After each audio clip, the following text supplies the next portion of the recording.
Welcome back. Lawyers representing investment companies Lebashe and Harith General Partners have written to the leader of the United Democratic Movement, Bantu Holomisa. They demand that he retract allegations made in his letter to President Cyril Ramaphosa. This after Holomisa asked the president to investigate what he calls an iceberg of corruption at the Public Investment Corporation, or PIC, and this includes Lebashe and Harith.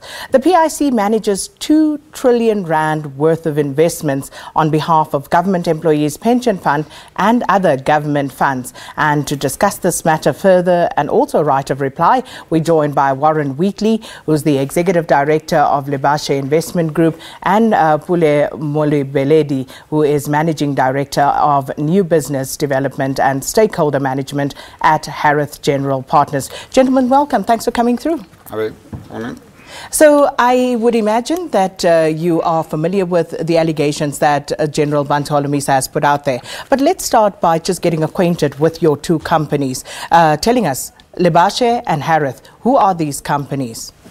Well, Lebashe is an investment holding company that, amongst other investments, we focus on building a black-owned, black-managed financial services business. We're involved in asset management, insurance, wealth management, financial planning and advisory businesses, and peer-to-peer lending.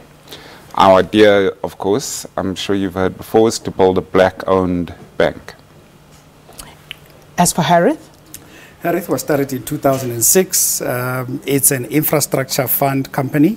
We manage about 1.2 billion US dollars that we raised from institutional investors in the form of pension funds, banks in South Africa. We invest in infrastructure in the main in the Pan-African environment. We've done assets in the form of North Africa, West Africa, East Africa, and South Africa. So the allegations, and I'm going to paraphrase very hopelessly here, because they are quite long, they are quite varied. But in the main, the allegations state that you have links, both companies, with the PIC. You've received funding from the PIC, and perhaps also the question that both of you share a common set of stakeholders, executive directors. So can you comment on that, starting with you, Warren? Yes. So I'm tired of complaining about the unfairness of the allegations.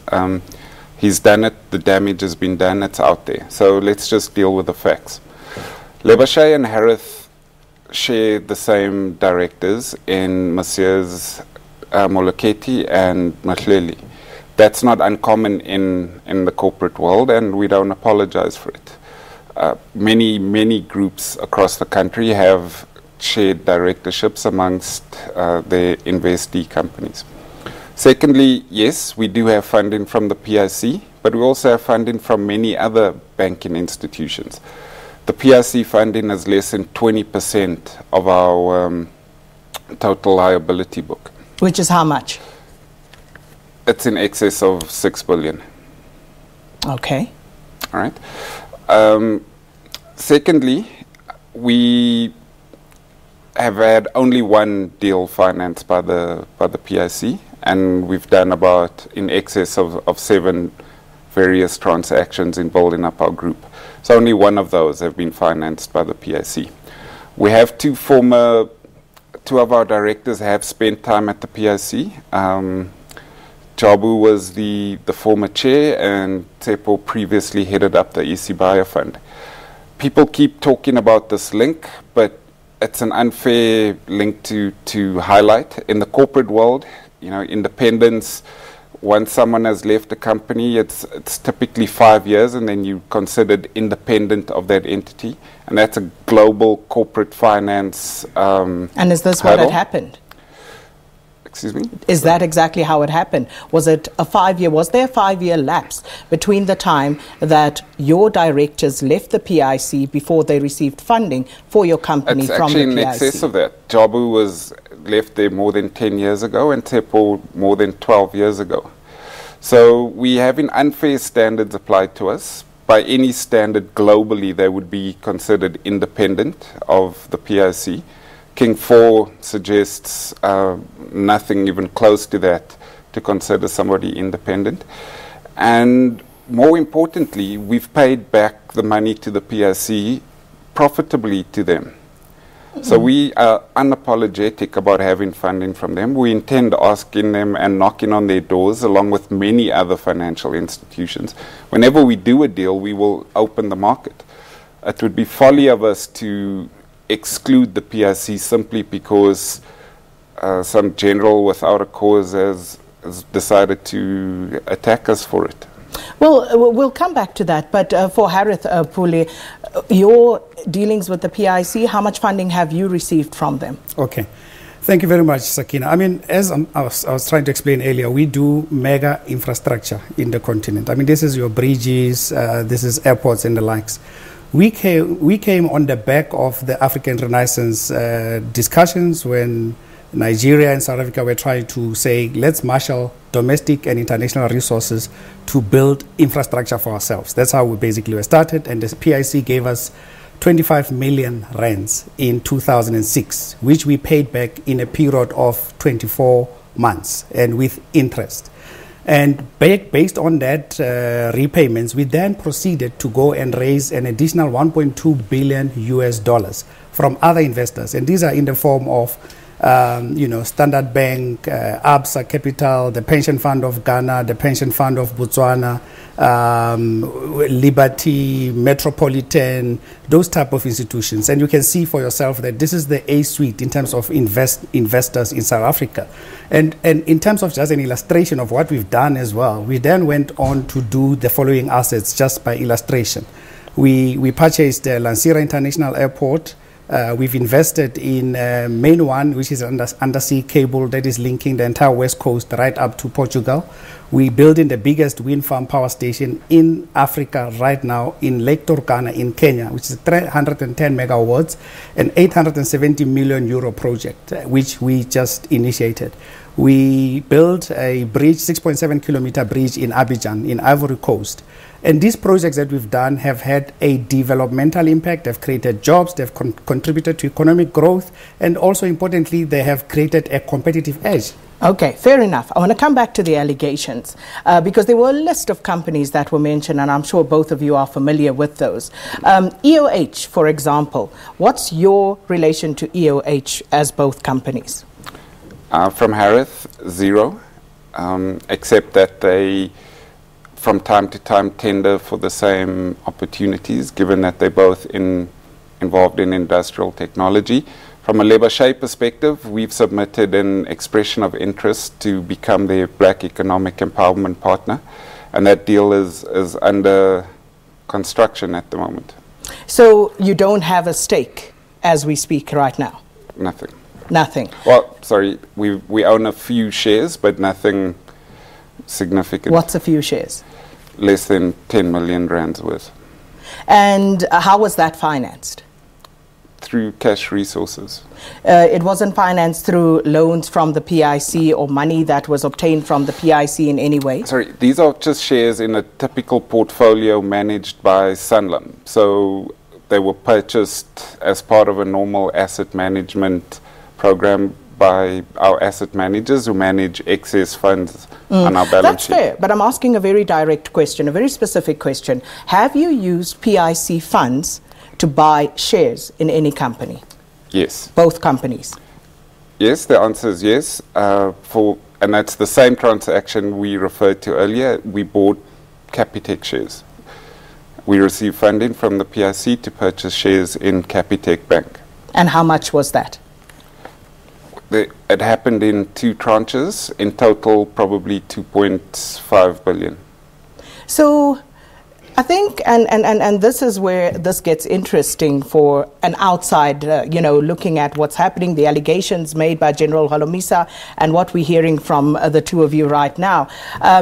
And he did touch on this somewhat, that there may be double and triple dipping into the funding of the PIC by the same group of people who seem to have preferential treatment as a result of connections to the PIC. Okay, let's just unpack the Capitec transaction. It happened in 2 tranches. The first tranche was funded 80% by Investec Bank and about 70 and 30%. 30% by the PIC and 80% by by Investec. The PIC, if I think correctly, made about 200 million profit on a transaction, a BE transaction. They earned a return over 36 months of in excess of 30% for the GEPF. Tranche 2 of the transaction earned them in excess of 2 billion rand profit.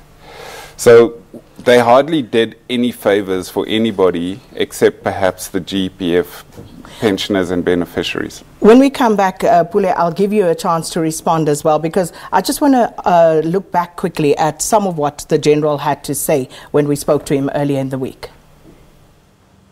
People will know that or will recall that PIC was established to manage the pensions of soldiers, civil servants, teachers, judges, you name them. Everybody was getting paid by the state.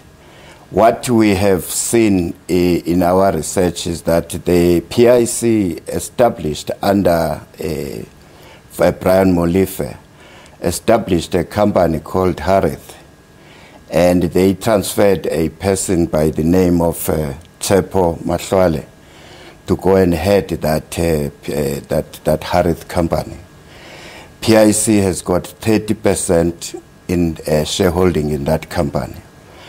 What is interesting is that now we hear that we see that they have established another company called Lebashe.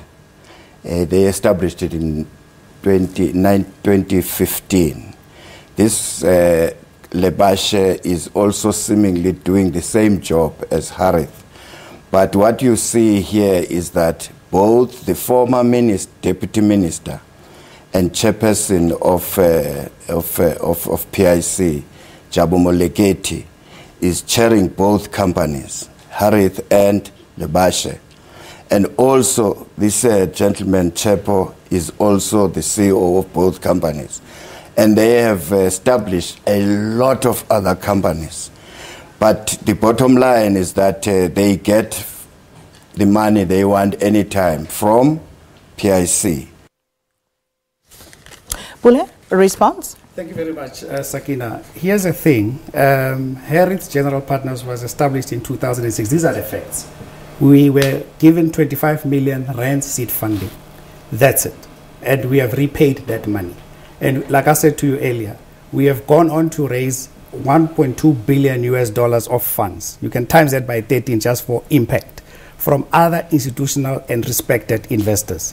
And any dealings that we have, there's proper corporate governance that we follow as an entity, and there is nothing untoward that has taken place in as far as us and our relationship with the PIC is concerned.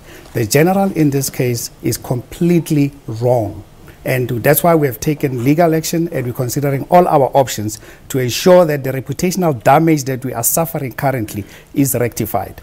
Sakina, this is investments. The PIC manages over 2 trillion.